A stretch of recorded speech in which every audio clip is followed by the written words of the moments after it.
আন্তর্জাতিক টি-20তে অভিষেক ম্যাচে 50 হাঁকিয়ে জিম্বাবুয়ের বিপক্ষে বাংলাদেশকে জিতিয়েছে তানজিদ হাসান তামিম। তরুণ এই ওপেনার 67 এবং তাওহিদ হৃদয় 33 রানের ক্যামিওতে টাইগাররা 8 উইকেটের বড় জয় পেয়েছে। 5 ম্যাচ সিরিজে এগিয়ে যাওয়ার পর প্রশংসা কুড়াচ্ছে এই দুই টাইগার ব্যাটসম্যান।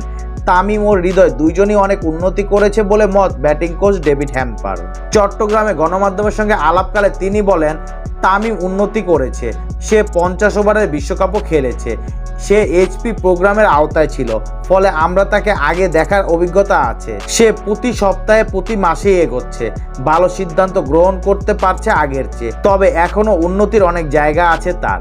তরুণ ক্রিকেটারদের নিজের শক্তির জায়গা প্রয়োগ করে ভালো করতে দেখার বিষয়টি দারুণ। বর্তমানে সে সঠিক পথেই এগোচ্ছে। টাইগারদের ব্যাটিং কোচ ডেভিড হ্যাম্পা আরও বলেন, আমরা শুধু নিশ্চিত করতে চেয়েছি আমাদের শক্তির জায়গা অনুযায়ী আমরা যেন খেলতে পারি। এভাবেই আমরা ক্রিকেটারদের খেলতে দেখতে চাই। আপনাকে চেষ্টা করতে হবে সঠিকভাবে মানিয়ে নিতে এবং সিদ্ধান্ত নিতে, তবে মাথায় রাখতে হবে যে কাজটি আপনি ভালো করেন তা থেকে যেন দূরে সরে না যান।